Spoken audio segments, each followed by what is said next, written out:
And you're live. Good evening. Oh, thank you. Good evening and welcome to the council meeting of September the 27th, 2021. The meeting is being held in chambers and we are observing COVID-19 protocols. The meeting is being live streamed on Facebook Live and there is no public attendance currently permitted. The most up-to-date meeting package is on the Town of Campbell website. In recognition of National Day for Truth and Reconciliation, this evening presents an opportunity for a land acknowledgement. We acknowledge that our work and the town of Campbell are located within the ancestral territory of the Mi'kmaq people. We all have a responsibility and accountability to uphold in the process of truth and reconciliation. We are all treaty people. The public may send any questions directly to the recording secretary's email at jwest@campbell.ca. This meeting is called to order. Have all councillors received and reviewed their meeting package? And does anybody, any member of council have information pertaining to a matter before the council that hasn't been publicly circulated? I will remind members of council that we are in decision-making mode and we should be mindful of the decision-making wheel. We have been committed to making balanced and respectful decisions and adhering to our code of conduct. And through this evening's meeting, we'll be following Robert's Rules Parliamentary Procedure as our meeting progresses. So we will be voting by electronic means for all votes except administrative. And are there any conflict of issues that we should be aware of before the meeting commences? CAO Troke, would you please take the roll call? Thank you very much, Deputy Mayor. Tonight, Mayor Snow is absent. She had another commitment. I believe she's passed that along to council, but the remainder of council is present and accounted for this evening, so you have one. Thank you. CEO, we've been provided with the proposed agenda. Do you have anything that you wish to add to the agenda? Nothing to add. The only piece that council will find on the table in front of them, there is a revised Campbell Business Community Funding Agreement. And so when we get to that section in the agenda tonight, I'd be happy to say a few words about that. Wonderful, thank you. Are there any further additions or deletions to the agenda as distributed? Yeah, Deputy Mayor, I just want to make a motion that we have any public comments read at the end of the meeting. I think that's important. Thank you. Okay, so what we'll do is I will, if it's okay with the rest of council, I will add that. CEO Tro, could I add it just under public comments and that all public comments be read? If I could, and I just think what we're, and I understand from a policy and a process perspective, but I would ask that basically the recording secretary, if she received any comments, that she wouldn't be reading verbatim comments into the record, that she would try and capture what the individual is asking to be declared, and then those documents would be forwarded to council afterwards. I don't think it would be appropriate in the case of asking staff to necessarily be reading all comments back into the record at the end of the meeting. Okay. If that would be okay with the councilor, we'll try and capture what the individual's intent of the comment would be, and then try to pass that along to council. Thank you, CEO Troke. I think they should be read because if they were in the audience here, they would have the opportunity to come up and speak, and nobody would shorten them up or summarize them. I don't think that's fair to do that to people if they've taken the time to write or email. I think that they want their comment expressed. So I'm going to stick with my motion, and I guess the rest of you can decide what you want to do with it. Okay. Jennifer, are you okay with the wording of that motion, or would you like Councillor Zabian to repeat the motion? The motion, as I heard it, was to recommend that council recommend any public. No, I will need to think about that. Okay. Could you read the motion again? Yes, I'd just like to make a motion that any public comments received during the meeting be read at the end of the meeting in their entirety. So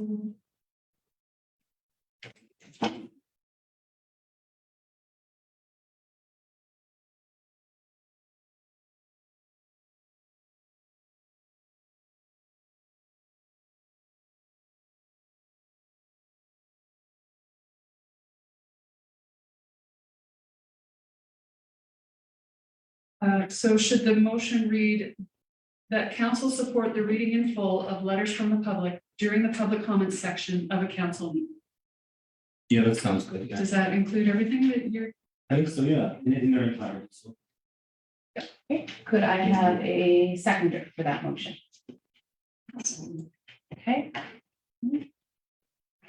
Second. Discussion. Councilor Jordan. What, do we know what other councils do in that? I can speak to it, or you can speak to it. You go ahead. Um, It varies, but. It varies, Mhm. exactly, and I think typically what you see is, most councils adopt a process where if the comments are specific to the agenda or an agenda item, those would be normally what would be received from the floor in non-COVID times. Some councils have different processes from that. And during COVID, I think most are trying to at least capture general information that's coming in, but I can't speak to if everybody is doing one way or the other. It's just kind of the feedback. Any for, okay, I think I saw you first, Councilor Matson. Yes, I just wanted to say that, what Councilor Zabian, the comment that he made, that if we were not in COVID times, people would be able to come up and speak. I think it is important to me, and so that's why I think, that's why I second the motion, because I believe that we don't censor people that come to the podium. So I don't think that we should censor people in this regard as well. So just wanted to say that. Okay. Councilor York.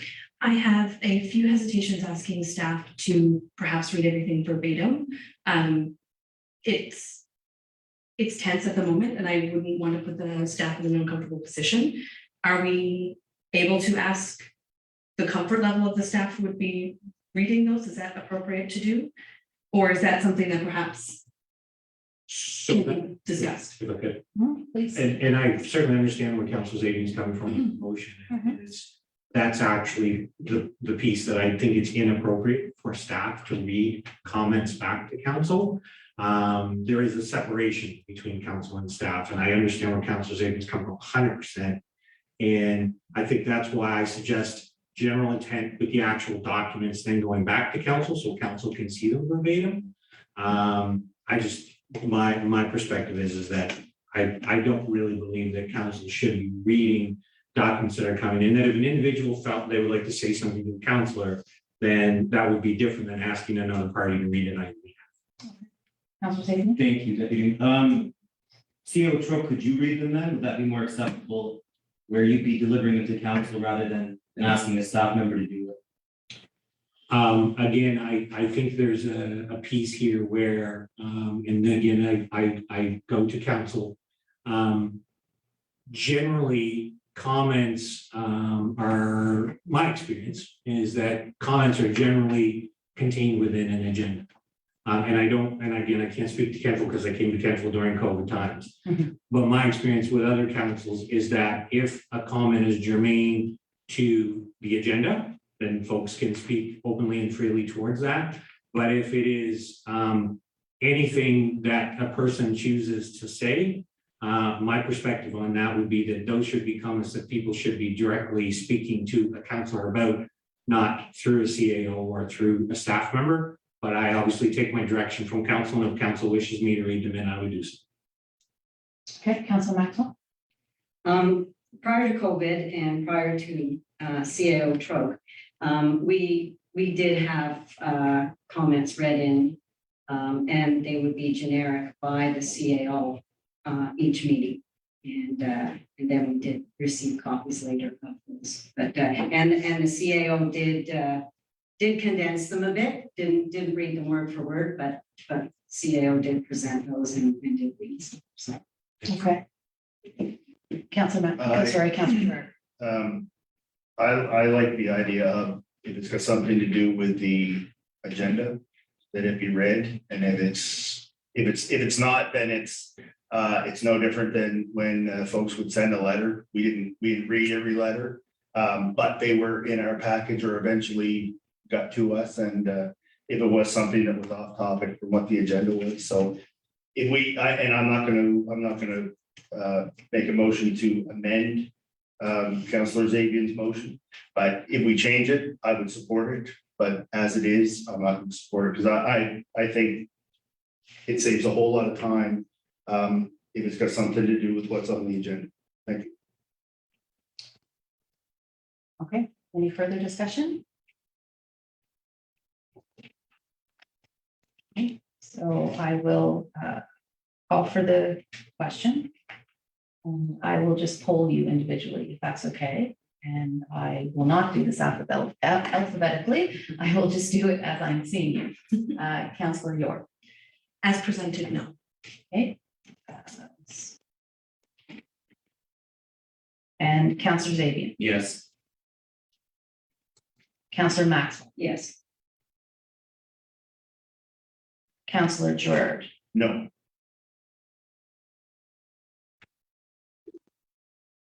Councillor York. I'm sorry, Councillor Huntley. No. As for myself, I say yes. The motion is defeated. Yes, Councillor York. Can I make a motion as well?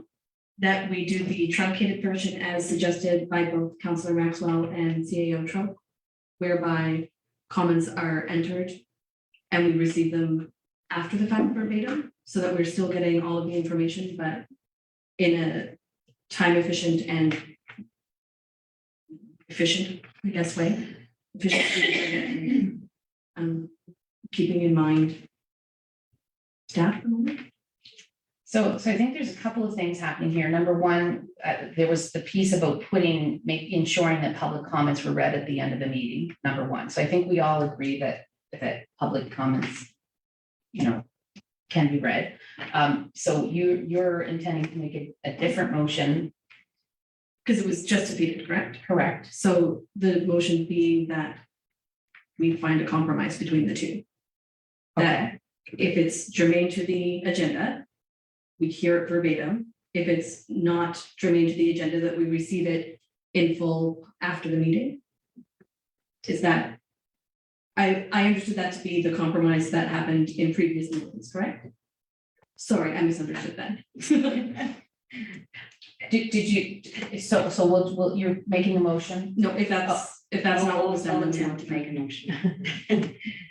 Okay, so you don't want to make a motion? You don't want to make a motion? Okay, No, go we're ahead.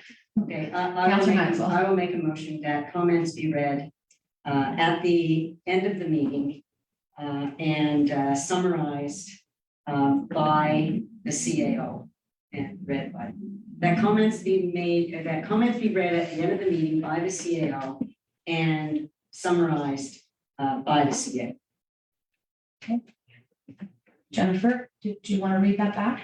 So what I have is the council support the reading of a summary of letters from the public during the public comment section of a council meeting. Do you want it to read when they are related to an item on the meeting agenda? No, Okay. And you want it to read, reading of the summary of letters by the chief administrative officer. Is that motion? yes, You're fine with that motion, Councillor Maxwell? I am, yes. Okay, and could I have a seconder on that motion? Okay, Councillor Huntley. Any discussion? Councillor Zaidi. Thank you, Deputy. I support that motion. I just think all of you should understand that you are kind of censoring people because somebody, whether it's the CAO or an employee or staff or me or whoever, you're picking pieces of somebody's letter that you want to have read. And who's got the right to pick apart somebody's letter and pick out a sentence or two that you feel is appropriate to read a meeting? I think that's what it comes down to. I think that's inappropriate. So in my opinion, I mean, again, it's up to the majority of council, but you're taking somebody's full letter that they've taken the time to read and deciding what's relevant in it and what should be presented to council and what shouldn't be. They've taken the time to write that, and whether it's germane to the agenda or not is pointless. They're a citizen, they're a taxpayer. That's their moment to talk. So I'll support this because it'll get somewhere, but I still think the whole thing's wrong, so thank you. Thank you. Any other discussion? So it won't be germane. Don't public comments always make it to us into the minutes?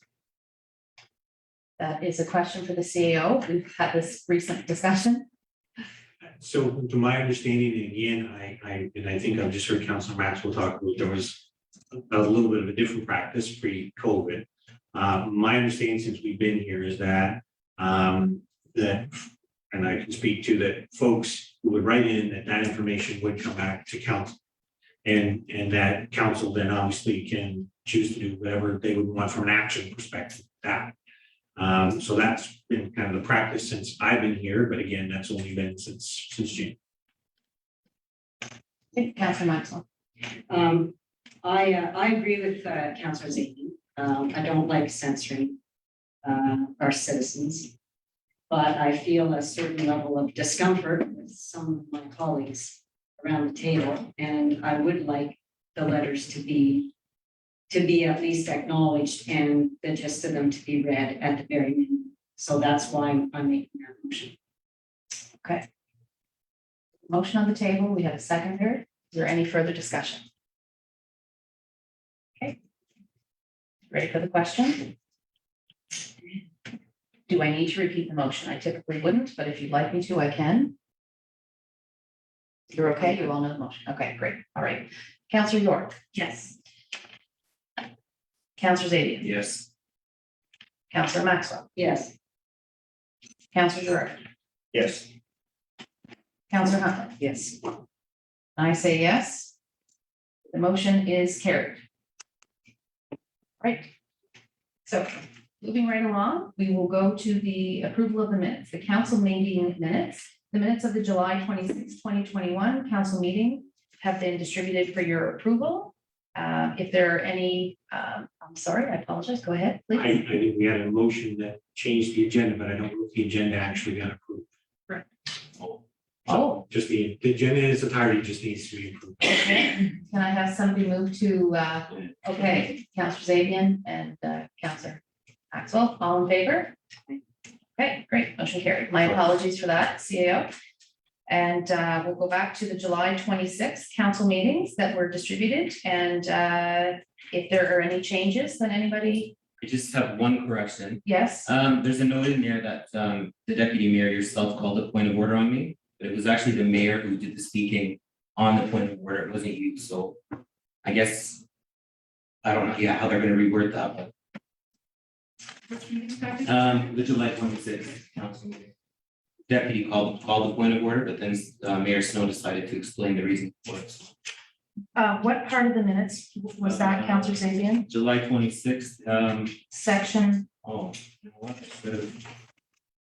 Section 4, well, I guess it's 6, sorry. It was during my report, my council report.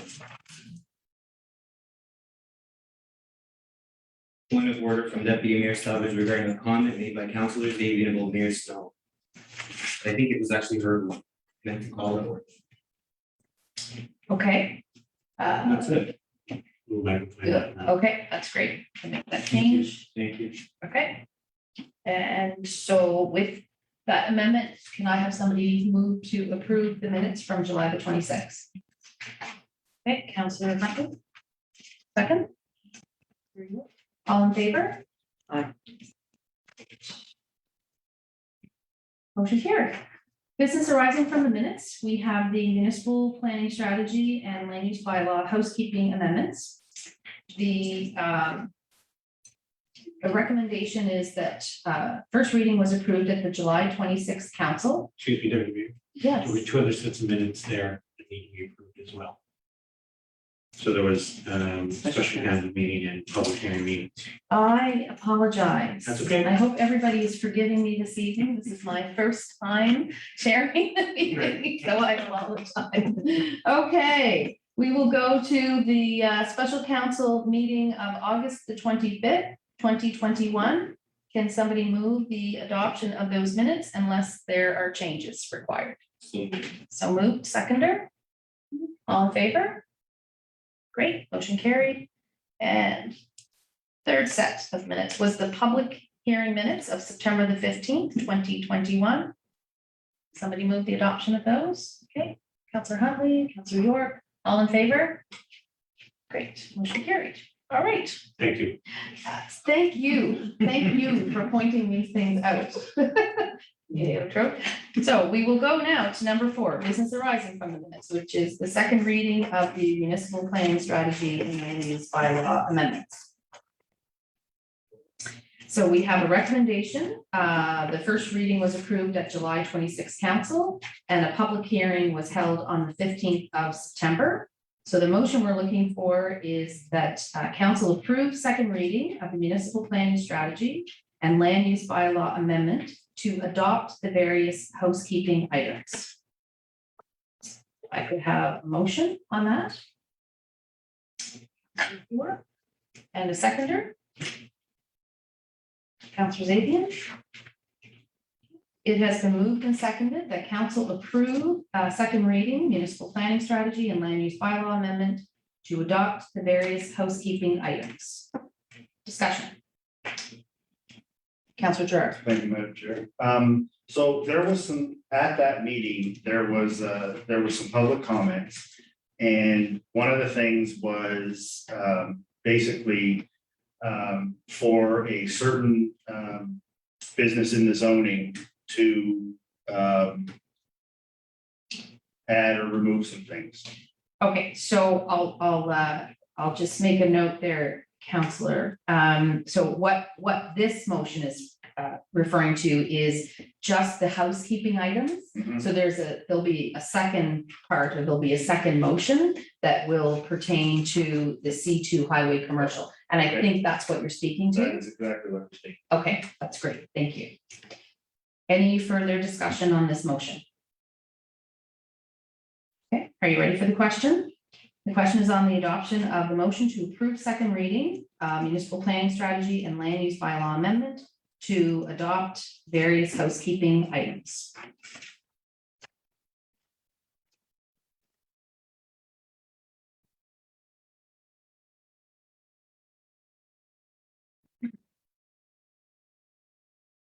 Takes a minute until. Oh, right, of course, okay.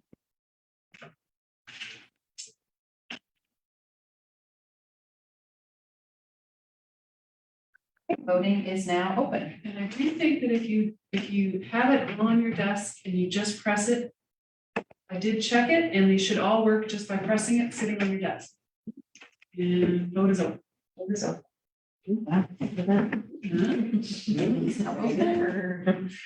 And voting is now closed. And the motion is carried. Great. Okay, so the next item on the agenda is the land use bylaw amendment, which pertains to C2 highway commercial. And the recommendation was the first reading was approved at the July 26th council, and a public hearing was held on September the 15th. There were 2 parties that provided feedback during the public hearing. A request from the developer to amend the use of the highway commercial space for assisted living / retirement / dedicated care facilities to include both public and private commercial space at the discretion of the developer, and further to reduce parking to 0.3 per resident, which includes staff requirements as well. A statement from a citizen with regards to the high traffic flow in that area and the concern for the safety of residents. So the motion would read that council approve second reading municipal planning strategy and land use bylaw amendment to allow multi-residential development within the highway commercial in the C2 zone with a commercial component on the ground floor, and to include all C1 permitted commercial uses within the C2 zone. Would I have a motion?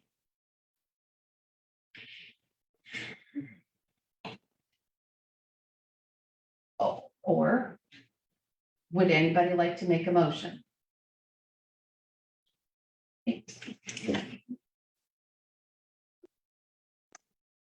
Please. So if there is no motion at this Yes. time, would the motion like to be tabled and further information come back? That's That is an So option. that, if that takes a motion, I would like to, Yeah, so even if the motion is made to adopt what I'm outlining here and it gets seconded and it goes for discussion, that's where your discussion happens. And then the motion can be carried or defeated. But if you all unanimously would, or the majority of you would like to table this, so as to gain more information, you can do that as well. Please. Thank you, Deputy. What more, I'm confused. What more information are you looking for? Yeah, I guess anybody, yeah. So I think in terms of the additional information from the public session that we Mhm. had, and there were a couple of comments, two of which I tried to condense. Because of those comments, perhaps people may need more information before they can make a decision. Perhaps they can make a decision tonight. And the other indication to me would be nobody supported the motion. So folks, sorry, I know you can't see me and I apologize for interrupting, but it's the only way that I can participate tonight. So on second reading, the matter is before you. And so from a process perspective, you really have to deal with it. So, but you can bring the motion forward, and as the deputy mayor has explained, then you have options as to where it goes, right? So you can decide your process. Your process is somewhat limited because it's statutorily imposed upon you. But if you have questions that you need staff to give you more input on, then by all means ask staff to bring you that information that you need. And that may become clearer if you actually put the motion on the floor and had discussion and then decided to table the motion instead of voting on it or bring it to a vote, right? But you really need the motion on the table. You need to put it forward so that then you can have the discussion and decide what you want to do with it tonight. Thanks. Thank you, Solicitor Richard. Would you like me to read the motion again? Okay, I will do that. So the motion is that council approve second reading municipal planning strategy and land use bylaw amendment to allow multi-residential development within the highway commercial in the C2 zone with the commercial component on the ground floor, and to include all C1 permitted commercial uses within the C2 zone. Would somebody like to motion to approve? Okay, Councillor Zabian. And second, Councillor Huntley.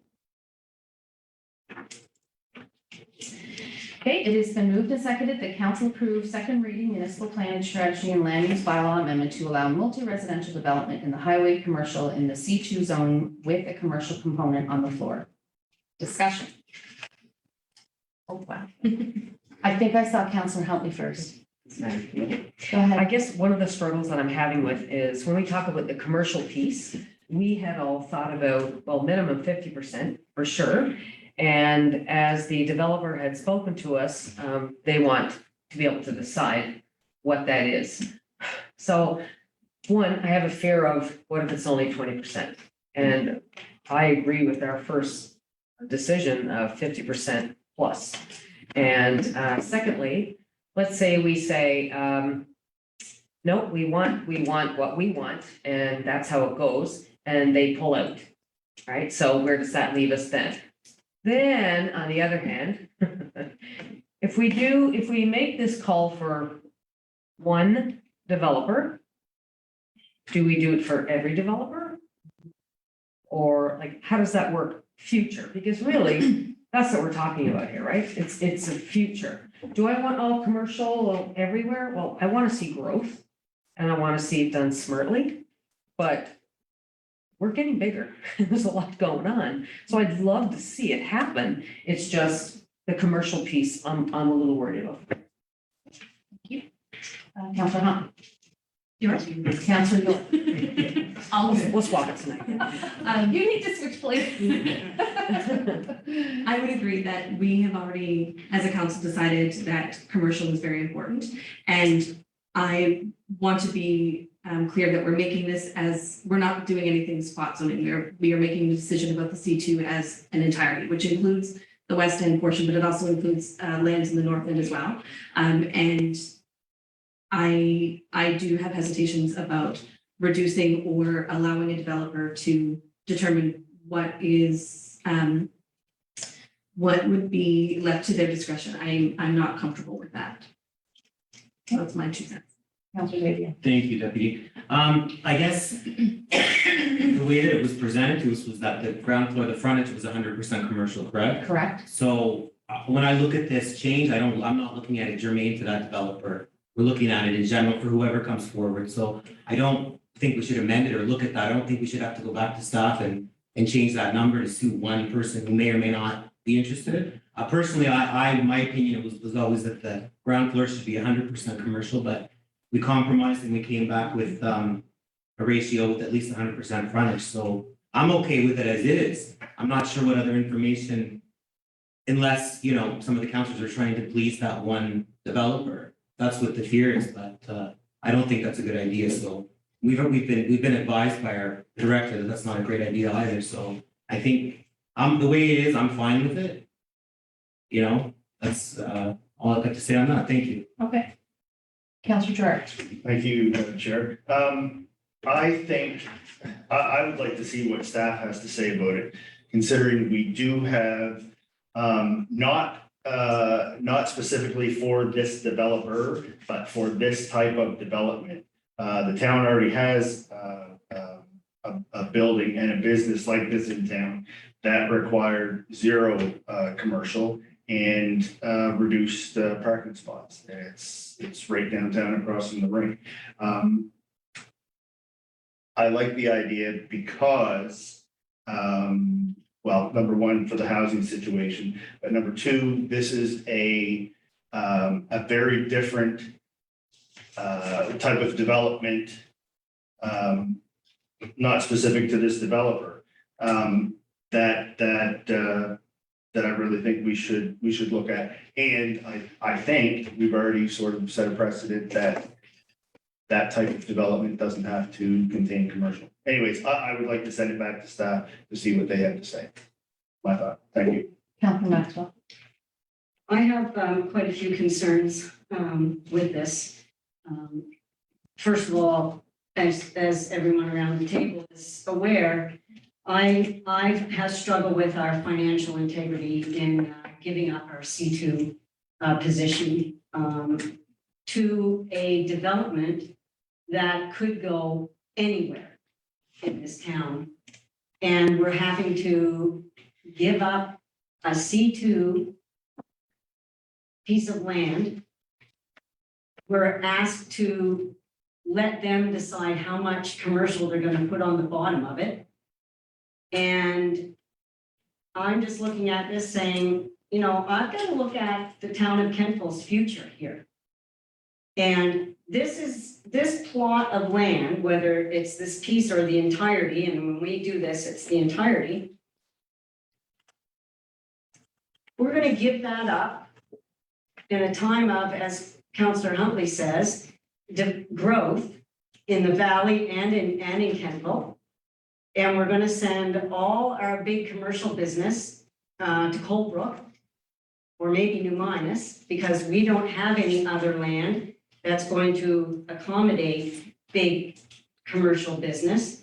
It's our only highway C2 land. And we're going to give it up for this residential type of development where the developer no longer wants to put commercial on the bottom or wants to decide what kind of commercial is going to go on the bottom.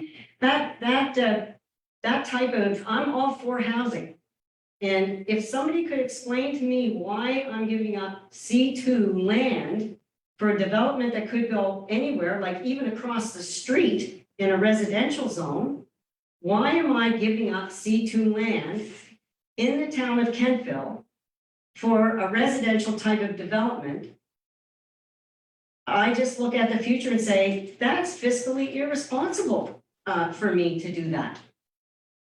Now, if there was a good reason, like if somebody said this is going to be our affordable housing project, then I might say, yes, you know, maybe this is a good location for affordable housing. I don't know, but nobody around this table and nobody has come to me and said, Councillor Maxwell, this is why we want to give up our C2 land in town on a highway to put residential, and once we do residential there, then we're gonna open it up to any other residential that wants to go there. And so nobody has answered that question. Why do I, as a councillor, vote to give up our C2 land for a residential development that could go anywhere? And that's my concern. And until somebody is able to answer that question for me, there's no way I can support this. Thank you.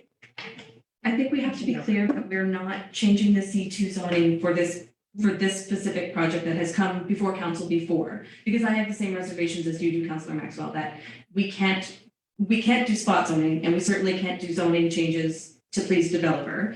But my concerns are the same as yours, in that we need to make sure that there is commercial still prominent on the ground floor, and it's something that this council has already decided.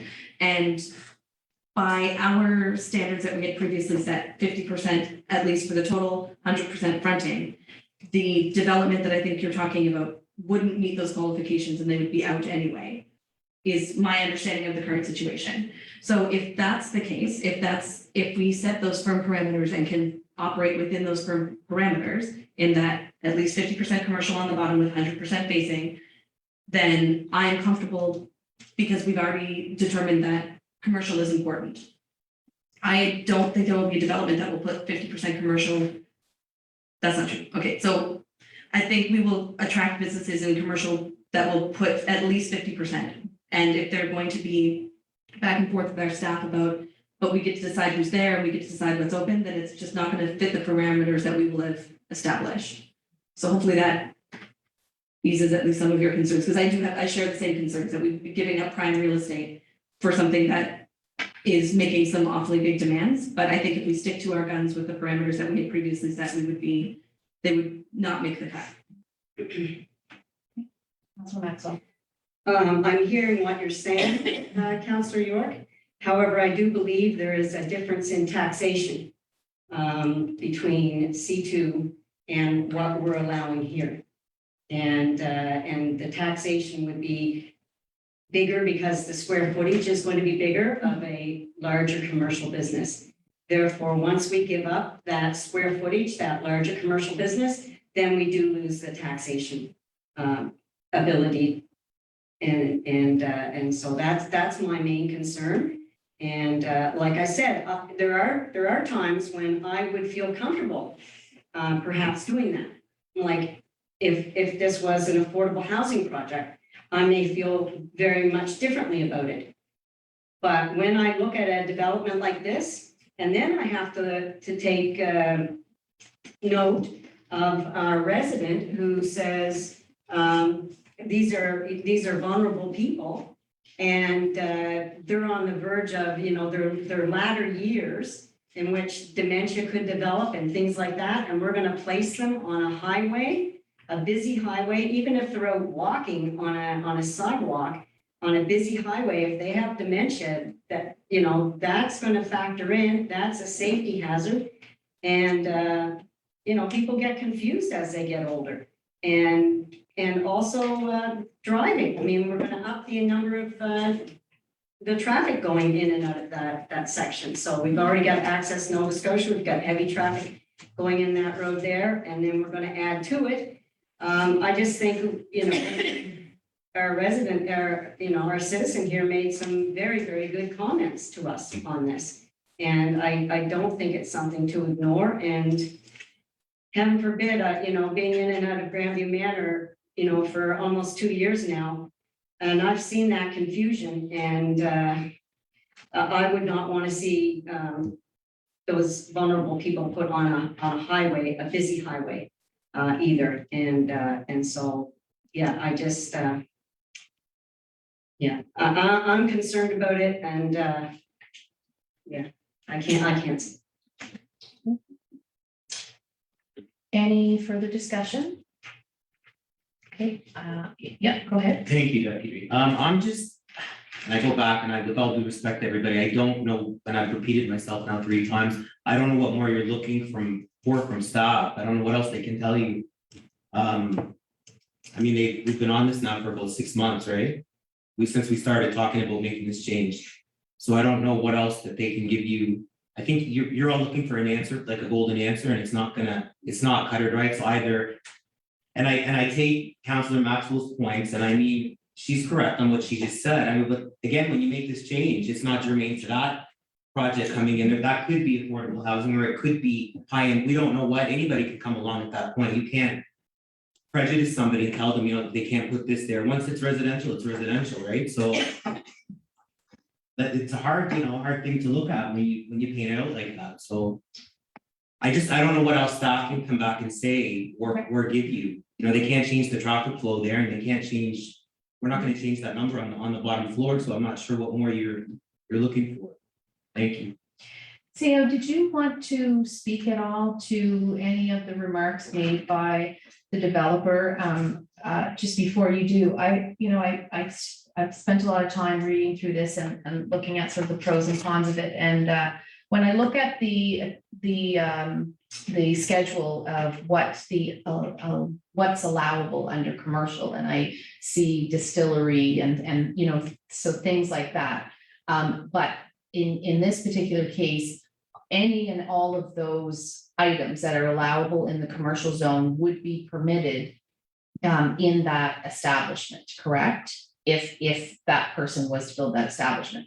So I could understand from the perspective of the developer where the concern was for the type of commercial entity it would be. So that's sort of, I wanted to hear a little bit more on that. I didn't get the sense that the developer didn't want to adhere to what our requirements would be, but maybe, and Director Gentleman's here as well. So if you wish to speak to it as well, Director Gentleman, I'm not sure. I think Director Gentleman's now.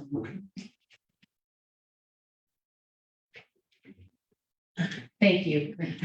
Thank you. Thanks. I guess I'm a little confused about the question, but as part of the second resolution for the highway commercial residential components, we did also include all the uses within the C1 zone to be also included within the C2 zone. So there's very little commercial uses, big or small, that would not be allowed within the C2 zone. Okay. If that's how I understood your question. So you could have your distilleries with a retail component. You could have a hairdresser. You could have a doctor's office. You could have a bank. You can have a car dealership. All the uses within the C2 zone are permitted, and if this motion goes through, so will all the commercial uses in the C1 zone that are currently permitted within the C2 zone. Will be allowed. Okay, thank you. Okay, CAO. So I couldn't have said that part better, so. And I think the other part I would say to council is that assisted living as or retirement living as, we'll call it a change, has already been made to this. So the ability to do the type of housing kind of above the first floor is already within the C2 zone now as a piece.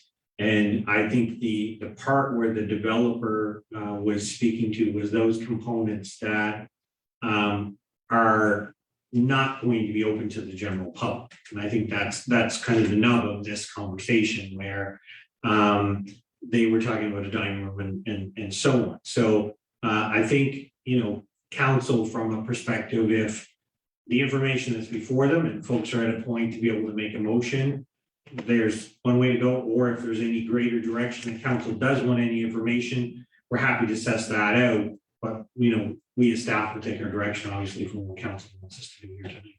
Okay, thank you. Is there any further discussion before we make a decision on the motion? Okay, so I will reread the motion. And the motion is that council approve second reading municipal planning strategy and land use bylaw amendment to allow multi-residential development within the highway commercial in the C2 zone with a commercial component on the ground floor, and to include all C1 permitted commercial uses within the C2 zone.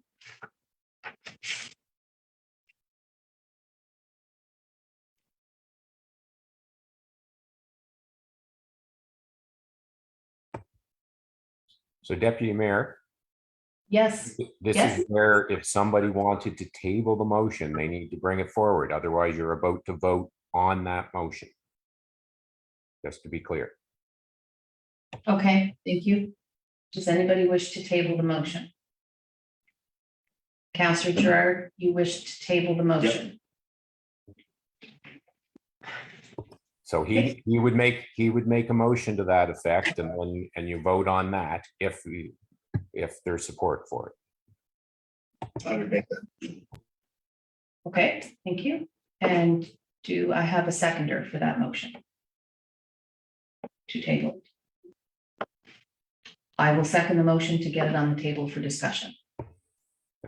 So if I can chime in, we need to be Yes. clear about when it's tabled to and if there's information being sought, what that is so that that can happen. But you need to indicate when it's coming back, presumably the next council meeting. Okay, so then the motion from Councillor Gerard needs to have more meat in it? Is that what I'm understanding? Yes, so I suspect that the intent is that it be tabled until the next council meeting. And so that can be confirmed. And if you're seeking additional information, then I would suggest that that be in the motion too, so it's clear as to why it's being tabled. Doesn't have, that last part doesn't have to be there, but does be clear when it's coming back to council. Okay. Councillor Gerard, So yes, I would table it to the next council. And I would like to get more information on specifically to assisted living facility or development, what that would look like in the C2 zone, different than what it looks like downtown. And I would reference Kings Riverside Court. So if I can just chime in here, one of the things that council needs to be cognizant of is that your decision-making around this is limited to the information that's before you now and any clarification of that. So I wasn't at the public hearing, so I don't know what came forward at the public hearing. So this may well be clarification, but you can't go out looking for new information. So I just issue that warning. This may not be about new information. This may be about clarification, but it is an important distinction because you're in the statutory process here. okay, thank you, Solicitor. So just to confirm with you, Councillor Gerard, it's not new information, it's clarification around. Clarification on that type of development downtown as opposed to in a C2. Okay. Right. So as I've noted, I've seconded it to get it on the table for discussion. And Director Gentleman, if there's information that, any additional information that you wish to provide now, feel free. I hope that's okay, CAO. Thank you. Thank you. In terms of clarification between Kings Riverside Court and Shanax, that was adopted within a C1 zone under an old bylaw, previous 2001 land use bylaw. So there have been changes that were adopted for different uses and residential uses within the commercial zone. So it's not apples to apples in this particular case. There was a different bylaw, a different land use bylaw with different provisions that allowed for the assisted living facility, and that would have fallen under an institutional use, which we don't list as a use within the C1 zone any longer. So I'm not sure how more clarification I can provide for that. So there are different calculations, there are different numbers, there are different parking requirements for institutional uses. Now we're looking at it as a residential assisted living facility. So there's different numbers with that. Okay, thank you. Is there any further discussion on this motion? So I'll call for the question, have this motion voted on. Did you want me to read back the motion? I think, So are we voting on Craig's or Councilor Gerard's motion? You'll be voting on tabling. the Right, motion. okay. table in the motion. What I have, let me just get this. Is that council table, second reading of the MPS and LUB amendment. So it's the same text and then, and further, to ask staff to provide clarification about assisted living. And further, that this motion be brought back to council on October 25th, 2021. Does that satisfy? Excellent. Director? Well, while I'm here, I guess I just, remind me if this does get approved, I guess. What is it that you're looking for in terms of the way that the motion is being read? Is that you need additional information about assisted living facilities in general? I mean, it's- Yes, I guess. Yes, I want to know why it's allowed in one, and I realize that we had, it's changed. But yeah, I would like to see, I don't know, I'd like to see things fair, and if one is allowed in a certain part of town that doesn't have requirements, I would like to see why, how we can make it work for that type of business in other parts of town. So if I could, Mhm. if you allow me, I can make that, give that explanation now rather than tabling it and bringing it back in a different report, because I think we've already had this discussion many times. C1 zone is a zone, highway, the C1 zone, the general commercial zone in the downtown core was obviously for smaller boutique kind of restaurants, banks, that kind of stuff, with a residential component where people can get out and walk safely around to enjoy one of these amenities. From the very beginning, council was advised that, the C2 zone was identified as a high traffic zone for large big box type of commercial uses. Because of the location adjacent to the industrial park, and because it's on a highway, it's 60, 70 kilometer highway zone, traffic zone. Staff has already, made the argument that residential in that area would not be appropriate, let alone assisted living for vulnerable folks. So to make things even across the board, I don't think you can do that. Otherwise, why have any zoning at all? Just let anything go wherever you want it to go, just so that it's even across the board. Maybe that doesn't hopefully that makes sense. I think that there was a reason why that zone was identified as highway commercial. Part of the amendment process is we have to change language in there to say no residential development within the C2 zone to high density residential. So there's changes being made to the whole planning strategy policies to allow the possibility of residential in the C2 zone. Please, And yes. I understand that, and it might be different if there wasn't two houses across the street and one just down the road and a little subdivision. There is a lot of residential in that area, so maybe in 20 years, if the houses are gone and larger commercial entities are there. I think, though, while we still have quite a bit of residential there, that having a residential component would soften that area. Okay, thank you. Jennifer, did you want to put the motion up? Yep. So we can see it. Thank you, Director Gentleman.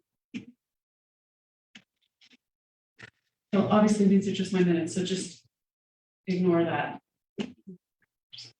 So the motion is that council table second reading of the MPS and LUB amendment to allow multi-residential development within the highway commercial in the C2 zone with commercial component on the ground floor and to include all C1 permitted, and further to ask staff to provide clarification about assisted living.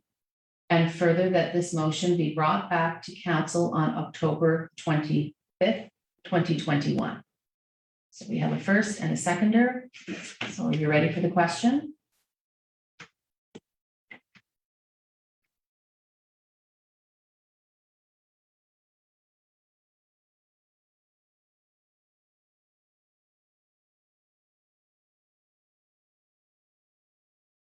Unless there's any more discussion.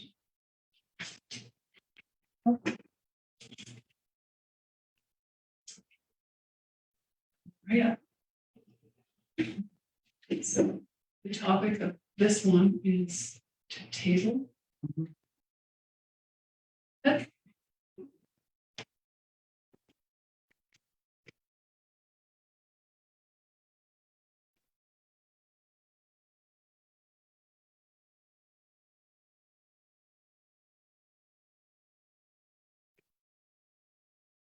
Okay, so the motion is defeated.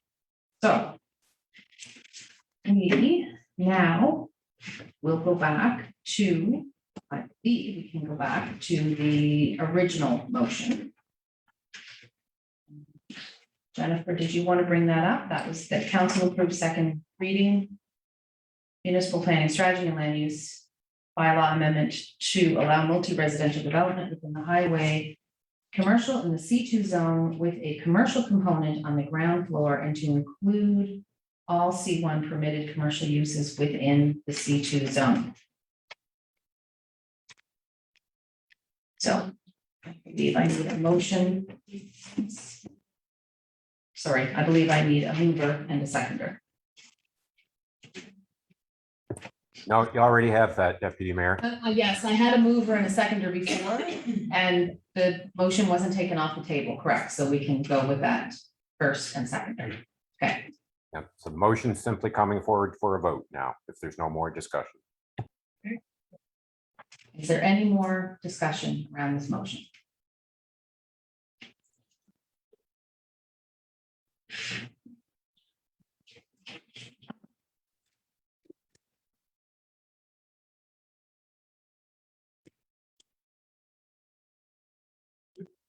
Oh, yes, Counselor Maxwell. I just want to be 100% clear that the recommendation from staff is that this would not be a recommendation from staff, that we would go to a C1 use in the C2 zone.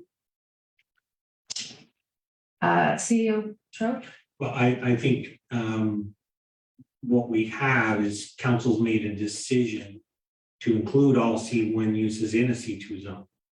And Director Gentleman has outlined, some different concerns around an assisted living within a commercial zone. And I would say that's where staff has gone with the comments on it, obviously for council to decide. I thought she just said that staff didn't recommend that. She was- No. Well, so it's, I guess if I could, and actually, if I'm misspeaking, I believe what Director Gentleman had said is that, as part of the discussion, they did not originally approve or make a recommendation that assisted living be within a C2 zone, but council had made the decision to accept that. And council's also made the decision to accept all the C1 commercial uses within. So we are basically going against the recommendation from our planning department. I think you've right now got a bunch of things that council's made decisions around that's a little bit of everything. I don't think it's necessarily 100% for or against some things that have come forward. So if I can just be clear, because we have to be very careful around this Yeah. planning motion. I believe what the CEO is referring to is direction that council gave to staff for what staff would bring forward. So I'm just being very careful, CAO. Council hasn't actually made a decision on this because that's what council's doing here tonight.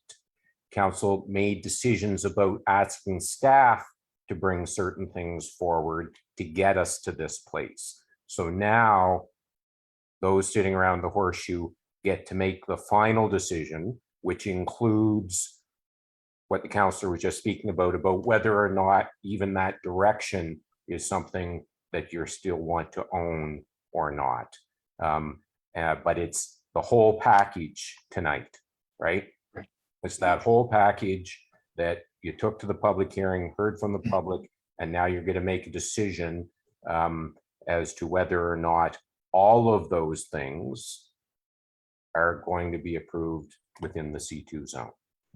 And Director Gentleman, if I've misstated anything there, please do speak up. Would you like to say something? No, Okay. Okay, so thank you for that, Solicitor Matard. Does everybody feel like they have a good understanding of this and what we're doing tonight and all? Thank Yes, you, Deputy. I think we have to be clear that when this is approved, if it is, we're allowing any type of residential in there. We need to stop focusing so much on assisted living, or it could be any form of residential. could be. So you have to put that in your head. Correct, Director Gentleman, it could be any type of residential. And I'm sorry, I don't want to belabor No, this, but at the it's same time, it's a very multifamily important residential decision and and assisted living. And so there's a new definition of assisted living also being added within the resolution that was provided to council. But yes, and then all the C1 zone uses are going to be added to the C2 zones. right, and I think it's important, thanks for that, Councillor Zabian, in terms of that, it isn't, and this sort of gets back to what Councillor York was speaking about in terms of spot zoning and things like that, that it's not just germane to this developer, that it could be any multi-unit residential or assisted living facility. It's not just this one developer. Okay, thank you. Are you ready for the question? Any further discussion? I've had all my questions. Okay, great. I wasn't, yeah, no, anybody at all. And actually, can I make Oh, one yes, more sure. statement? I'm Sure. long-winded. That's all And right. I mean, if it is approved, again, it's not our property, so. You know, the owner can sell it to whichever developer they want, and then they can then in turn do whatever they want to do with it too, so. We have no control over who comes in after this if it's passed. We have no control over who comes in and decides they want to put any form of multi-use residential there, so that's important too. We don't have the control over picking that developer, so. I kind of tossed that out the window in my thought process. Yeah, and Yeah. because it's the zoning. Right, piece of it, Right, exactly. yeah, it's not the person, Right. you're not zoning for the Yeah. person, but for the actual zone, yeah. Okay. All right. Voting is now open.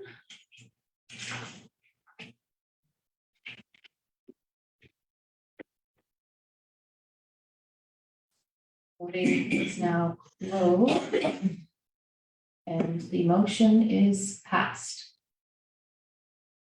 to amend it. Thank you, everybody, for that discussion. It was good discussion and good information. Thank you, Director Gentleman. You're welcome. Reports and recommendations, Councillor Maxwell. Thank you. All right, let me get to that. All right, Council Advisory Committee, recommendation to council. The temporary borrowing resolution for capital projects. At the September 13th, 2021 meeting of Council Advisory Committee, Director Deb Kroll presented her report describing the temporary borrowing resolution relating to the town's 21-22 capital program in the amount of $1,064,100.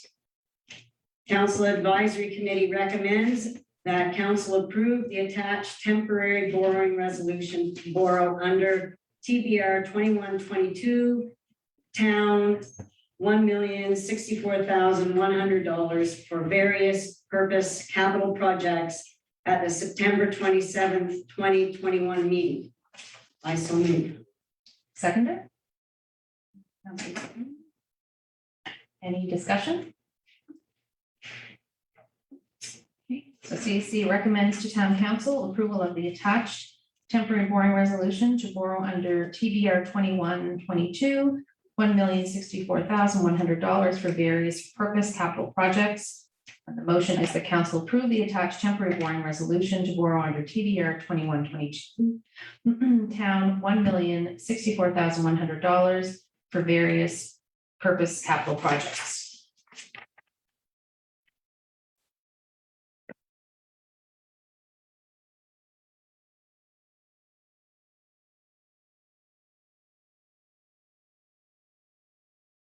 And the motion is carried.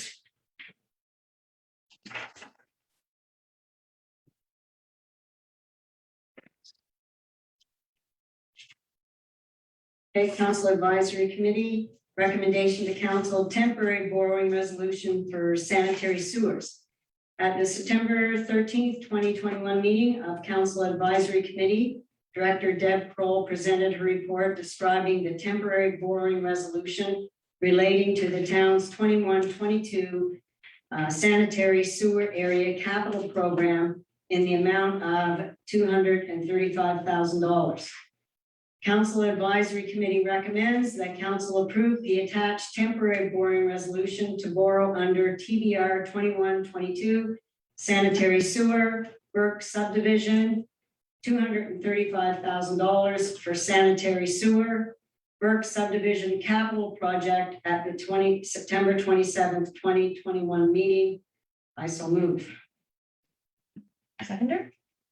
Councillor Huntley? Okay, so the motion is the council approve the attached temporary borrowing resolution to be approved to borrow under TBR 2122 sanitary sewer Burke SD $235,000 for sanitary sewer Burke SD capital project. So it's been moved and seconded that council approve the attached temporary borrowing resolution to be approved under TDR 2122 sanitary sewer Burke 235 for sanitary sewer Burke capital project. Any discussion? Okay. I think you're all ready for the question. Voting is now open.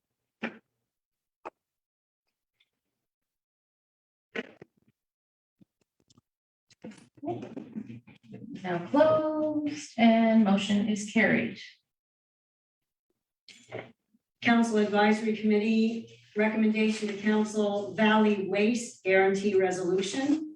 At the September 13th, 2021 meeting of Council Advisory Committee, Director Deb Kroll presented her report to request authorization of a guarantee resolution to support Valley Waste's temporary borrowing resolution for its approved 21-22 capital program. Council Advisory Committee recommends that council approve the attached guarantee resolution for Kentville to support the Valley Waste temporary borrowing resolution for its approved 21-22 capital program. Kentville's share of the TBR is 10.05% or $95,550 at the September 27th, 2021 meeting. I move. Seconder? Councillor York. Great. So it has been moved and seconded that council approve the attached guarantee resolution for Kentville be approved to support the Valley Waste temporary borrowing resolution for its approved 21-22 capital budget. Kentville's share of the TBR,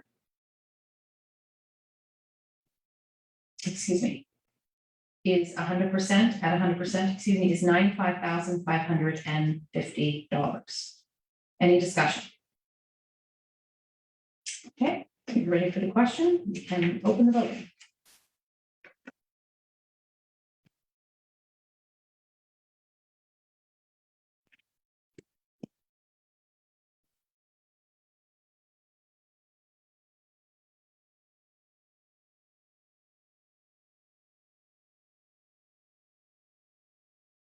And the motion is carried.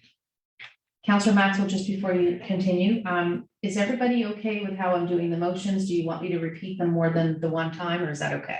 It's all right? Okay, good. Council Advisory Committee, recommendation to council Kentville Business Community Funding Agreement. At the September 13th, 2021 meeting of Council Advisory Committee, CAO Dan Troke shared with council the proposed funding agreement for the Kentville Business Community to continue their work supporting downtown businesses. Council Advisory Committee recommends that council approve the KDCL KBC funding contribution agreement, which expires on 31st March 2022. Councilor CEO Troke, did you want to make comments now or? Did you want to move the motion first, Councillor Maxwell, and have a seconder, or did you want to? Well, If I might, if I can just chime in here, I would suggest the CAO make comments first, primarily because when it was reported to CAC that that the document had legal review, it actually hadn't. So between CAC and council, there have been some amendments. So before the motion hits the floor, it'd be best for the CAO to speak to those. Okay, thank you, Solicitor. So thank you. And as the solicitor said, at CAC, I had told council that it had been, the version that was before them had not been fully reviewed by the solicitor. So I wanted to make sure everything came back and had a full opportunity for council to see it. Principally, there's three areas in particular I would point to council. One is under the obligations of the parties, and essentially that the parties in the way in which they would report back to the CAO and to council for the specialized grants. So that was drawn out with greater certainty in the document from where we were in the previous document. The second one, I would say, with regards to the commitments, it also not only speaks to the commitments made by the parties, but also the requirement by KDCL to be working with our economic development coordinator around different initiatives and bringing information back. And then lastly, in Schedule C around progress reporting, the schedule didn't speak to the fact that there was a representative here on town council now attending the committee. And with greater clarity, the expectation of progress reporting would be coming back to council. So those three areas in particular have been, I'll call it, built out a little bit farther by the solicitor. And I want to thank him for his feedback on those components. And I wanted to make sure that council had an opportunity to see that document. I also will say to council that as per the last time, the budget with regards to this fiscal year was approved and the money was flowing. So the biggest place in which in this agreement for this fiscal year, you would see if there was any request for any special funding would fall under this. But also I would say to council, the other piece outside of tonight's session is going forward. Obviously, the intent would be these agreements would be in place before the beginning of a fiscal year. And if council wanted to consider more than one fiscal year at a time, those would be future pieces going forward. But with regards to what you see in front of you, this document takes us to the end of this fiscal year only. So I can reread that motion if you like. I think before you do that, Councillor Maxwell, does anybody have any questions for CAO Troke with respect to the agreement? I just have one. Sure. And I think he's already answered this, but with the specialized grants, that's the 25,000, and they still have to come back to council for any of it. So the way that, sorry. Yeah, please, yeah. Actually, I was gonna ask this. Yeah, so the way that it is laid out here is that they would essentially first bring it into me, and I'd review it. And then the commitment I've made to council that I'd be bringing all of that to council. Okay, thank you. So just to dovetail on what Councillor Zabian said, so there's, regardless of the amount, for them to access this 25,000, they must come and present these ideas to you. Well, and what I would say to council is that I would say if there's a substantive difference, if there was a request for a couple of $100 to put an event on Right, versus if we were talking something that we're in the $5,000 range, right, you know, I think I would use my discretion on a couple of $100 versus 5,000. sure. But my intent and in our conversations we've had previously at council is that I would vet anything that would come in to make sure we had questions answered and then the ability to come back to council with that. But the base funding is already flowing in this year. Okay, thank you very much. Okay, Okay, thanks. so Council Advisory Committee recommends that council approve the KDC funding contribution agreement, which expires on 31st March 2022. I so move. Seconder? Councillor York. It's been moved and seconded that council approve the KBC funding contribution agreement, which expires on the 31st of March, 2022. Are you ready for the question? No. Oh, sorry. Sorry, Deputy. Yes, sir. I like your response, CEO Troke, but it's not worded there quite that way. It says that it's, the CEO may seek discretion from council. Should we have that worded that, We can, Yeah. I made the commitment to council, I would. yeah, I mean, it's not worded there that, you know, in the event any CEO ever had this, I mean, it's kind of up to the CEO whether they want to present the request back to council or not. We can certainly make that. Yeah, I know it's not a big adjustment, yeah, Yeah, we can certainly make that. okay, thank you. No problem. Okay, thank you. Okay, I think we're. So if I ready to- might, sorry, Yeah. the lawyer's going to be a stickler here. I knew you were gonna say something. The request from the counselor would be to change that in a way that would require, I think, all funding, all the special project funding to come back to council. Now, this change is not a change that was made by me. So somebody prior to CAC seeing it made this change so that it would go to the CAO. So to the CAO's point, he was going to exercise discretion as to what came to council. So if it was $500, he wasn't going to bring it to council, wasn't going to delay it for it to come to perhaps CAC and then council, whatever the process might be, right? Depending on when that request comes in, the funding request can be delayed for some time before there's a council meeting, and it's going to require a council meeting. So it could be a week, it could be 6 weeks, right? So, so I just need to be clear that the change here is intended to apply to the entire $25,000 special project funding, and that all requests for that are to come to council, which is what it was under the prior agreement, but not what was proposed under this agreement. And I don't think that's the spirit of what you're looking for, is it, Councillor Zavian? No, I don't, like, I, the way he explained it was good, it's just not worded there that way, so.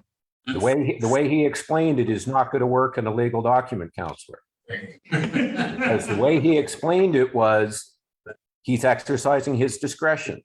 So Right. we can reflect that in there, but quite frankly, that's not between the town and KDCL, that's between you and your CAO. So it doesn't need to be in the agreement between the town and KDCL. You just need to hold your CAO to it. That's, yeah, I guess that's fine. Okay. Okay. All right. We're ready for the vote. Can I just get clarification? Do the notes reflect that there will be a change made or that there will not be a change made? That there will not be a change. Thank you.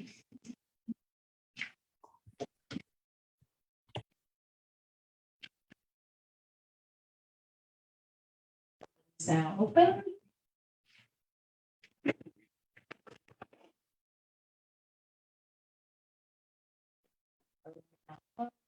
The motion is carried. You.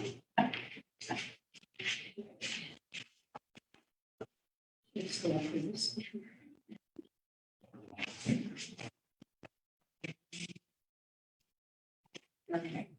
Council Advisory Committee recommendation to Council Kentville Police Service Chief Officer at the September 13th, 2021 meeting of Council Advisory Committee. Police Commission Chair Craig Gerard announced that James Butler is the proposed acting police chief for the Kentville Police Service. Council Advisory Committee recommends that council approve the appointment of Mr. James Butler as the chief officer of the Kentville Police Service on a 3-year contract beginning on October 13th, 2021. I so move.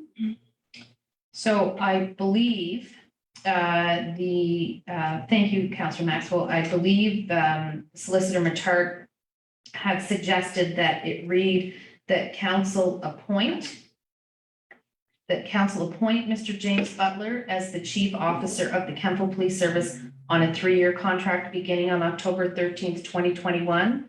Is that correct, solicitor? No, Yeah, yes. Thank you.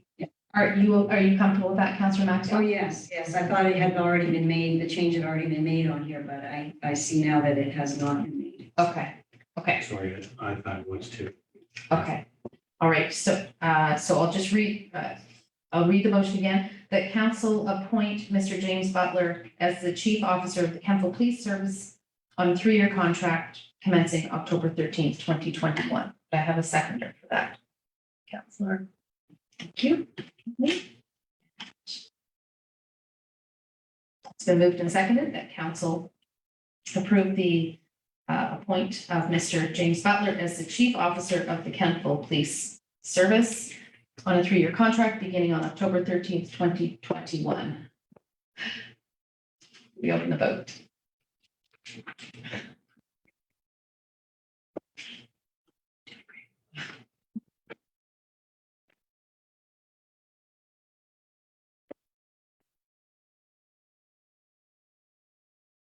Okay, thank you. The motion is carried. Council Advisory Committee recommendation to council, the Kemptville Investment Committee. At the September 13th, 2021 meeting of Council Advisory Committee, Investment Advisory Committee Chair Kate Savage reported to council that the Investment Advisory Committee has been working on a revised policy statement with the investment manager. The proposed policy revision is delayed with the change of provincial government staff. Council Advisory Committee recommends that council extend the current investment manager contract by 1 year to expire in November 2022.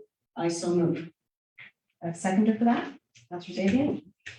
It's been moved and seconded that council approve a 1-year extension to the current investment manager contract to expire in November 2022. Any discussion? Ready for the question? Open the vote.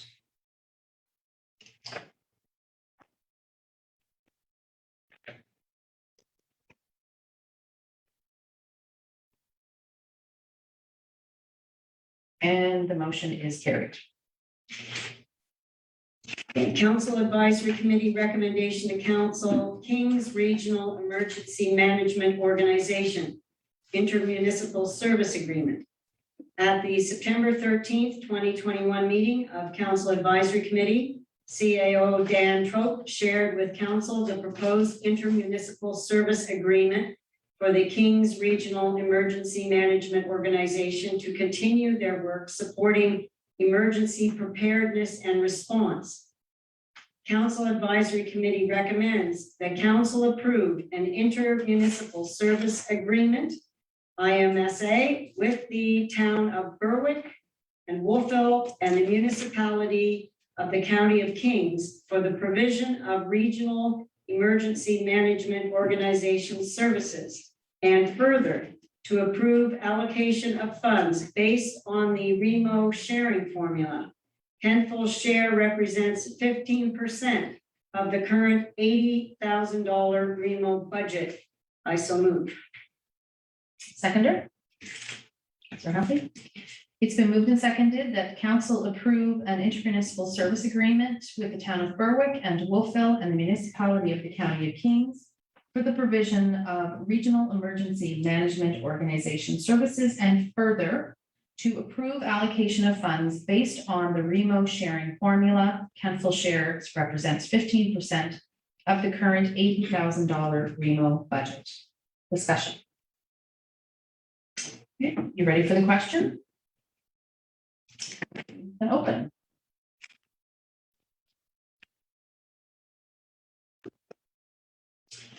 Voting is now closed, and the motion is carried. Okay, Council Advisory Committee, recommendation to council, capital grant request. At the September 13th, 2021 meeting of Council Advisory Committee, CAO Dan Trope shared with council the proposed investing infrastructure federal grant to support the expansion of the Kentville Connector from the Donald E. Hills Connector Road. Council Advisory Committee recommends that council approve in principle for staff to submit a proposal request to the expected call for submission by the province. I so move. Seconder? Councillor York? It has been moved and seconded that council approve in principle for staff to submit a proposal request for the Donald Hills Connector to the expected call for submission by the province. Is there any discussion? Are you ready for the question? The voting.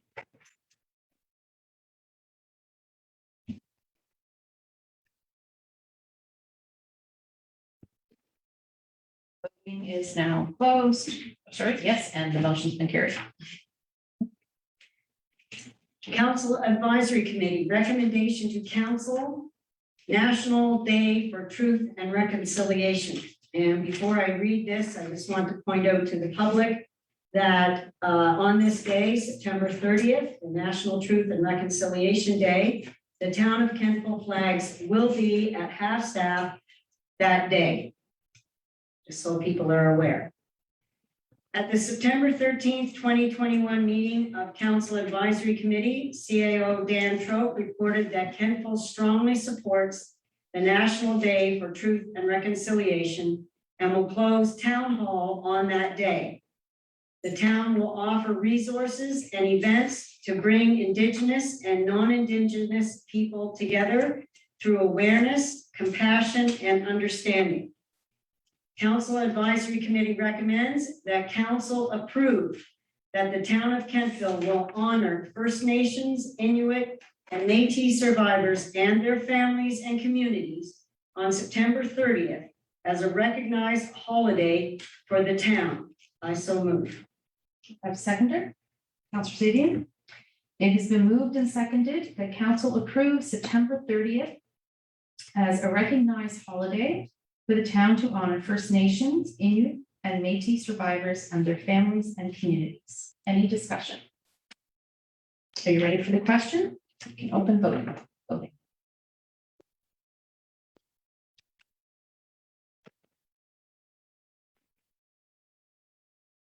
It's now closed and the motion is carried.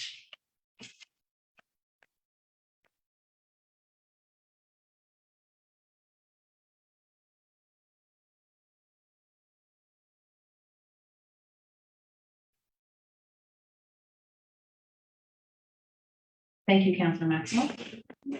All right, we will move into council and mayor reports, and will be received as they are presented at the very end.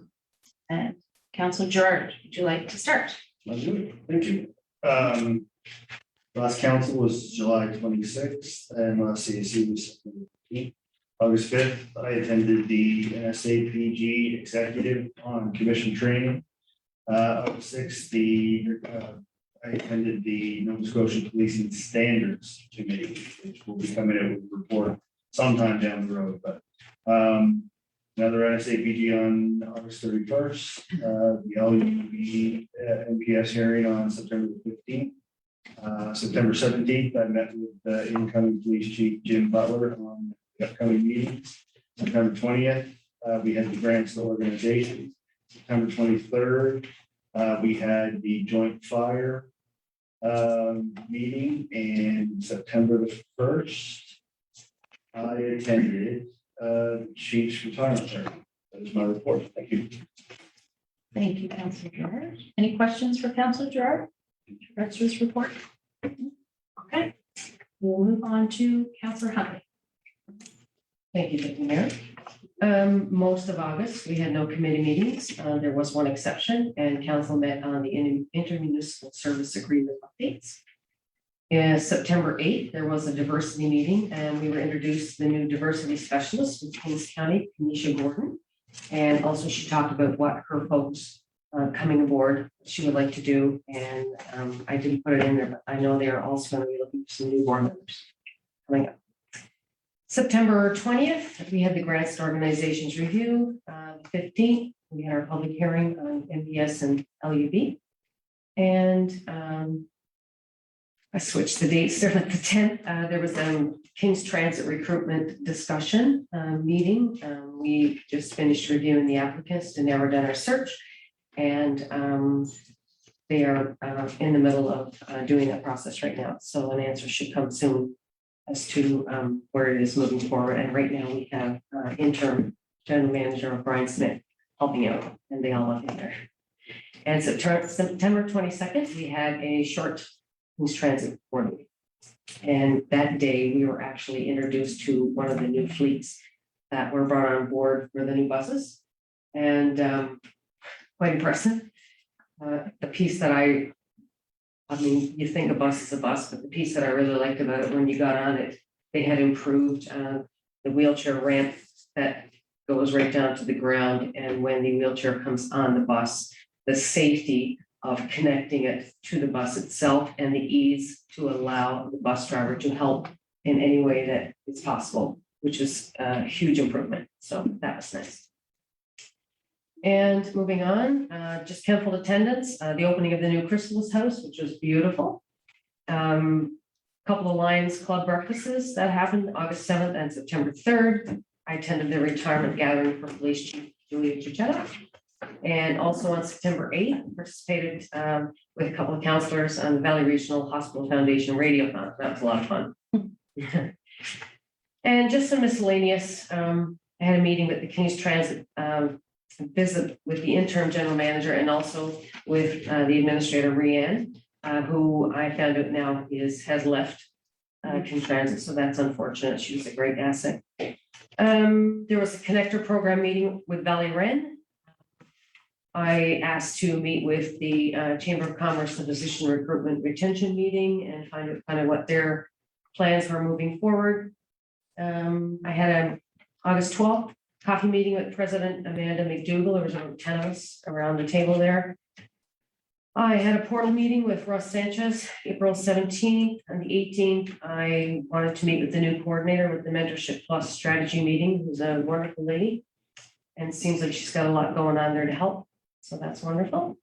August 19th, Nova Scotia Works meeting with the diversity committee guest, Stephen Johnson, his name was, and he is the student liaison with Nova Scotia Works in Vansta.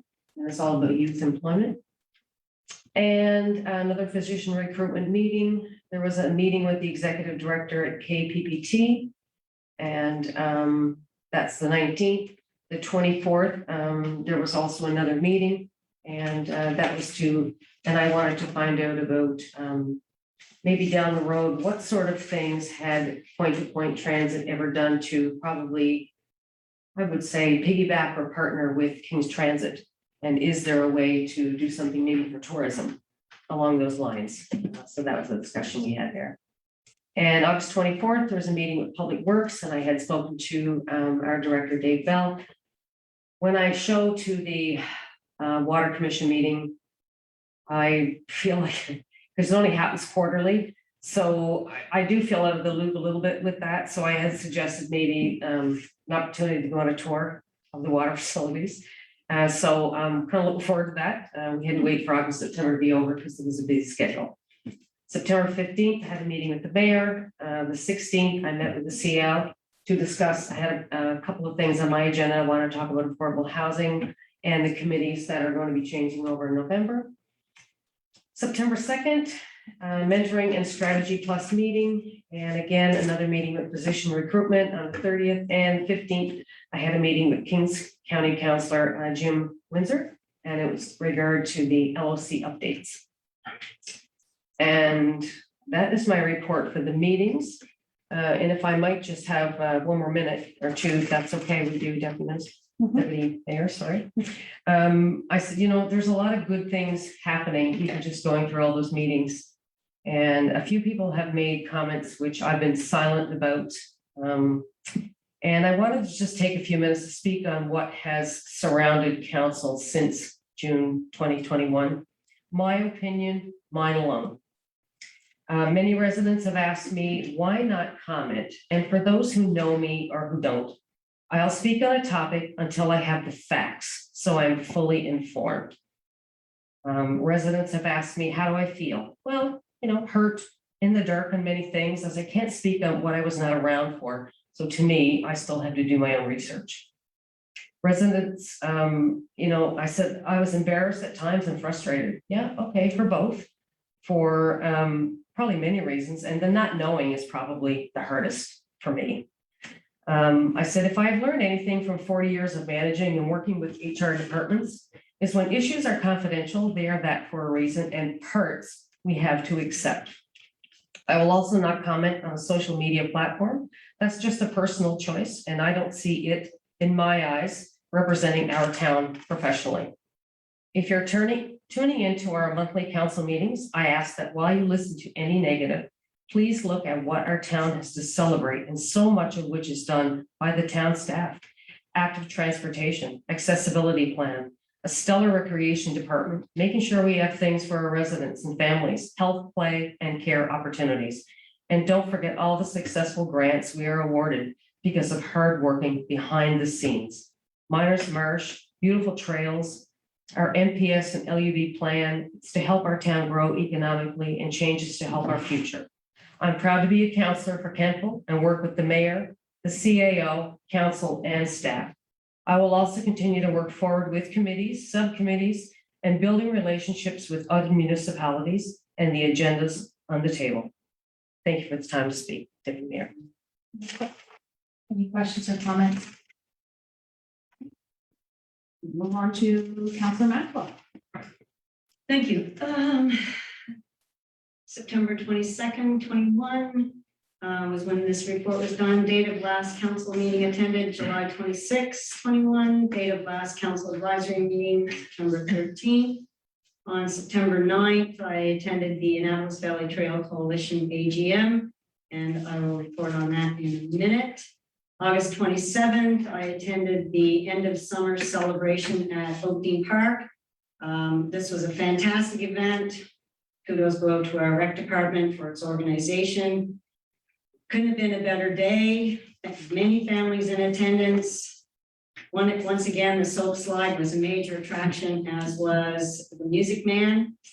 I think one of the important aspects for making this event, or really any other event, successful was the free barbecue by the Rotary Club. And I especially want to send out a special thanks to them for being involved with that. September 1st, I attended the retirement for Chief Chichetto. This event was to be a surprise for the chief. However, her investigative skills are still sharp as she enters retirement, and it ended up not being such a surprise. I would like to wish the chief all the best as she begins this next chapter of her life. So the Annapolis Valley Trails Coalition AGM, two concerns arose around trails this year. They were maintenance and enforcement. Maintenance was a concern because the traffic on the trail made it very difficult to find a good time to do the maintenance work along the trail. Night is really not an option due to bugs, and which I can attest they were particularly bad this winter, or this summer, because they like me a lot. I am not sure if our trail team had this experience with high traffic, but once our two sections of the trail are connected, I expect the user numbers will increase along our sections as well. I'll report on those numbers in a minute.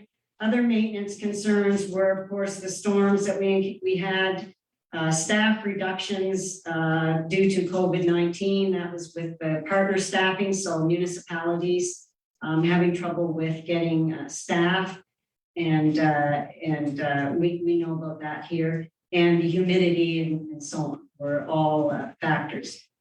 Options will be explored to make maintenance more efficient and easier in the coming years. This year saw more benches put along the trail, amenity signs going up. The Berwick, Middleton, and Woofle sections have incorporated the box cars from Upper Clements Park.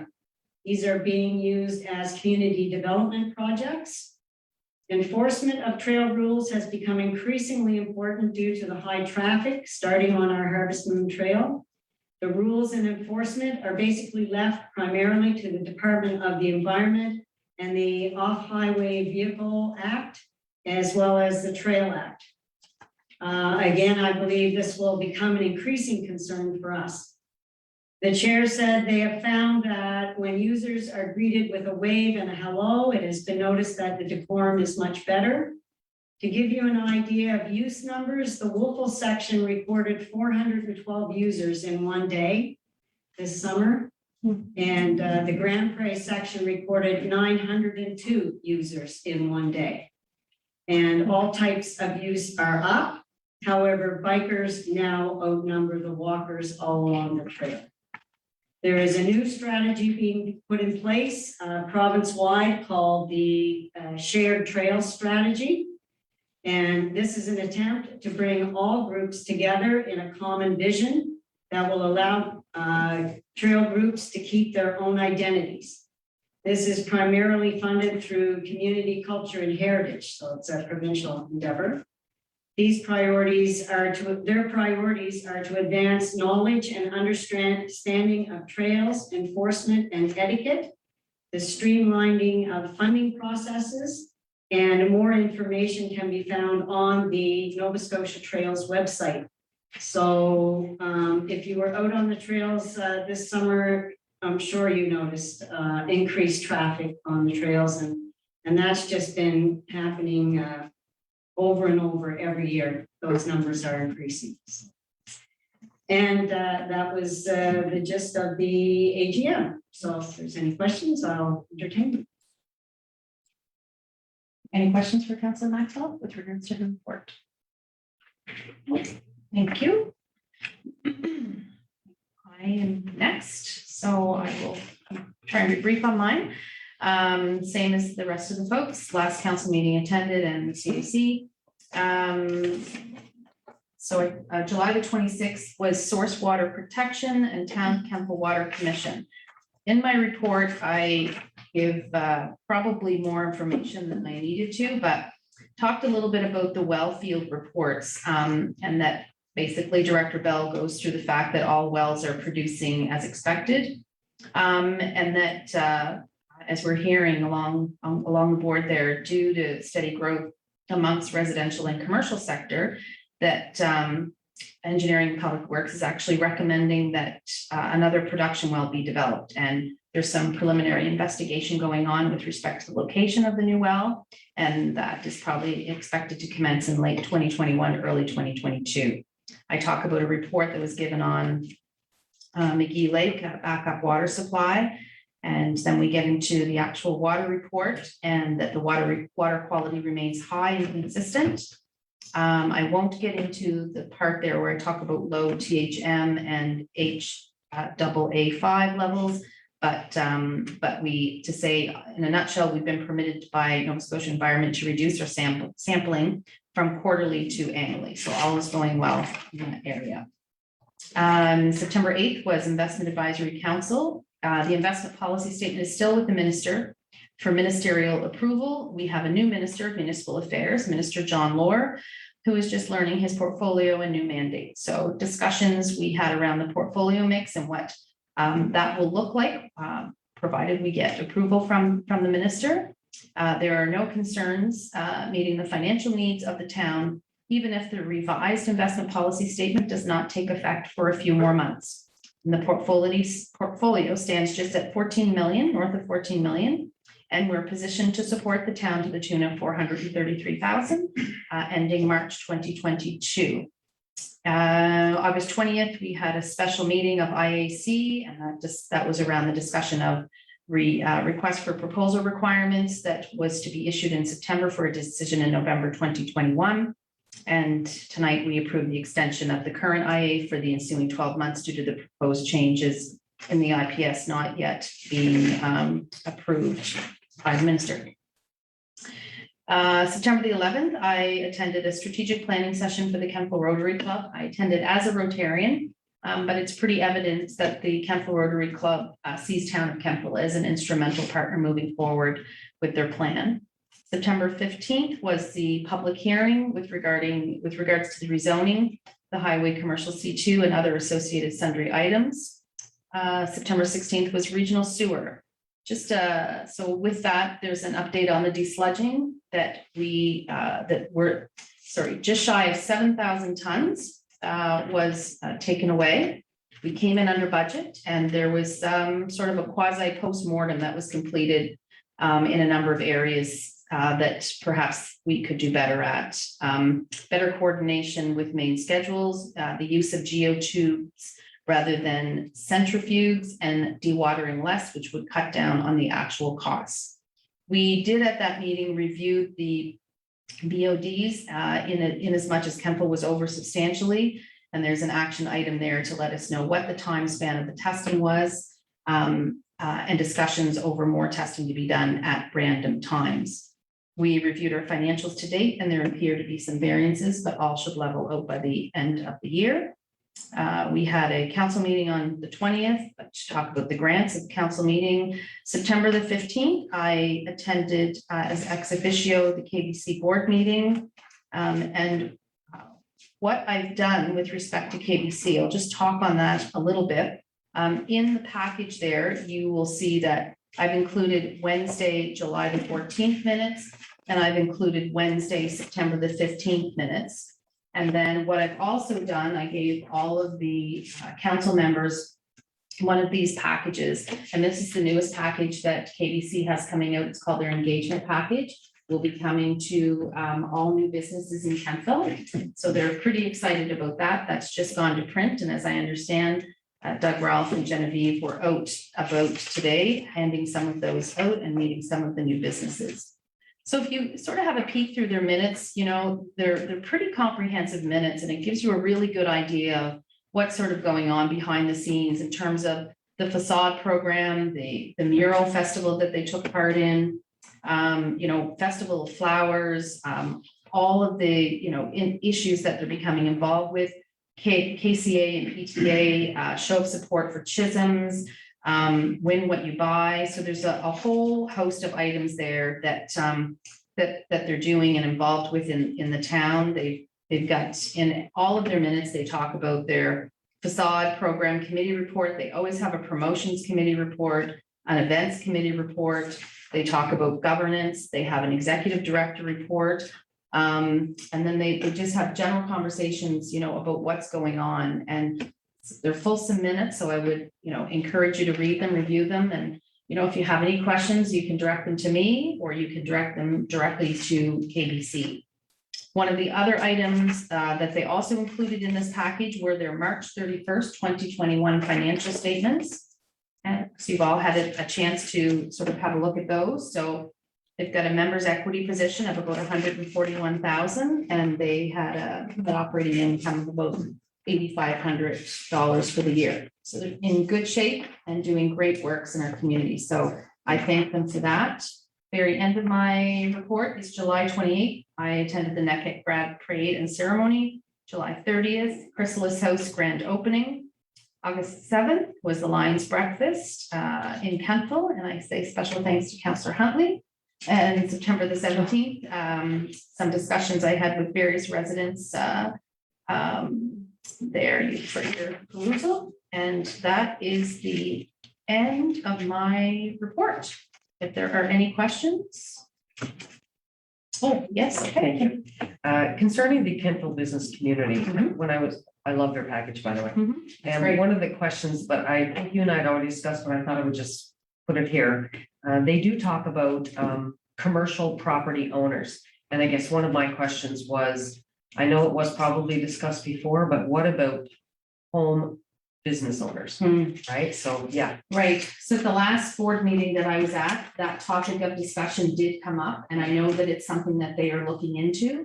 I don't think that they have made an actual concrete decision on that yet, but I know that it's on their radar and they're looking into it. Obviously, they're aware that there's a number of home-based businesses in Kentville, and it's going up and up and up. So it's on the radar for sure. Especially since COVID. Absolutely. Lots of change. Yeah, right, absolutely. Thank you. Councillor York. Thank you. So same meeting dates as most people around the table. I will do the highlight reel of the Board of Police Commissions and the ABRL, as well as KCPTA. So with the Board of Police Commission, we just went through some summer updates. We had one meeting in July that didn't make the July council meeting cutoff. And then we had one just last week where we just kind of finalized some details and are starting to do some planning around a town hall meeting with the public. For the AVRL, we have some meetings that aren't reflected in my report as they came up after the due date for the reports.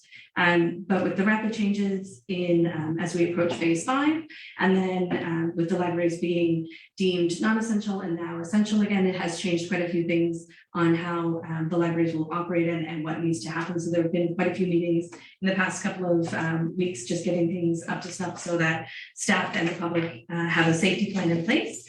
And with the KCA PTA, we had a meeting at the end of August with the executive and the administration. Just kind of doing some initial planning for the school year, getting everybody on the same page in terms of what was going to look like. It was just before, or rather, sorry, just after the announcement from the province came forward, what we could expect, and so how we were going to implement those changes. And then we met last week where we had a massive turnout, which is wonderful. And there are some new executive members. We've made some planning around fundraising and doling out some of those funds. There were updates from the cafeteria. We now have a third hire in place to help facilitate that programming. And with regards to KBC and Chisholm's and around the purchasing, over the summer, the executive and myself worked on a couple of ways that we could work with the businesses in place and try and get people purchasing more locally their school supplies when and where possible. But in younger grades, I believe it's P to 5, there's a school fee that's sent to schools, and the PTA and myself organized a letter writing campaign for the Minister of Education at the time to consider changing the procurement process so that the money that was sent from families to schools could be used by the teacher's discretion. As that minister has changed, we have changed our writing as well. So that is ongoing, and I will hopefully have an update at our next meeting progress there. Attended many of the same events as people have already commented on, so I won't get into it, but I will say, both as a parent and as a counselor, how much I enjoyed the summer programming this year for families. It was phenomenal. My children love the programming and I love the programming. So I'm excited to see what's next for the town of Penfield. So that's very much in a nutshell, my report. Any questions for Councillor York? Okay. Councillor Zabian. Thank you, Deputy Mayor. I attended all the same meetings that all of you did. I'll just highlight some of the events I attended. The retirement party for the Chief of Police. Just want to thank Chief Chichau again for her dedication and commitment to the town of Penfield. Also attended on July 28th, the NECA parade downtown, and all I heard from citizens that night was how great that our economic coordinator, Lindsay Young, was and how helpful that she was. So hopefully that message has been passed on. Attended the Chrysalis Hills grand opening on the 30th, and that was well attended, and we're very lucky to have that facility in Penfield. As well, on the 27th of August, I attended the Oakdean Park. Here in early September, I had several calls with the Ombudsman's office in Halifax regarding the environment, working environment at Town Hall. Also, a few calls from CBC reporter regarding the allegations against the mayor. And I've also had several conversations with citizens over the last 2 months with concerns regarding these same allegations against the mayor and the lack of transparency from council, as well as the burden on our taxpayers to pay for multiple legal actions. And as you're all aware, I'm not comfortable with how any of this has played out and the lack of accountability from this council. I think that the citizens and the staff definitely deserve more. I can only speak for myself, but when I'm made aware of very serious allegations from staff presented to council against the mayor, I'm unable to turn a blind eye. And I had ultimately wished for more support from this council to do the right thing. What happened was wrong, and not talking about it does not make it go away or correct any problems. And on a final note, as my late father always taught me, the truth will always come out. So thank you. Thank you, Councillor Zabian. Any questions or comments for Councillor Zabian? Okay. The last report is the mayor's report. It is in your package, and I am not going to go through it, but it's there for your reading pleasure. Okay. And I was, sorry, could I have somebody move the adoption of the reports as presented? Councillor York, Councillor Zabian seconded, And all in favor? Great, motion carried. There is an item here under new business, and I apologize, CAO, I should have added it and I did not, but it's nothing very, it's just sort of an announcement. I'm gonna go ahead with that, if that's okay. So it is in accordance with policy G7D, council meeting policy para 4.5. The council shall select one of its council members to be deputy mayor. The term of office is 1 year and shall be voted on annually during the October council meeting. So I put that out so everybody knows that that election will be held at the October council meeting. Correspondence. I don't suspect there is any CAO, no. Public comments.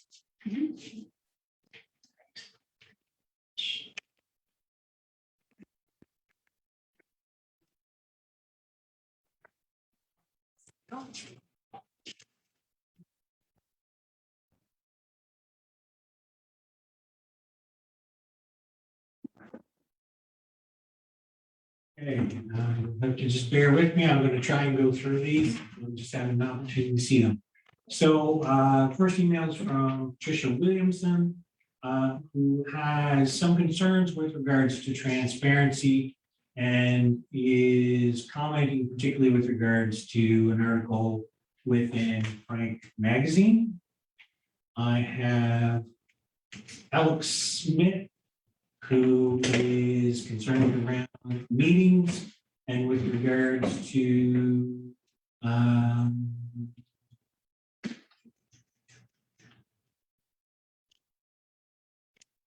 basically similar to the previous email, is concerned about how council meetings and are going on and with regards to discussions within those meetings.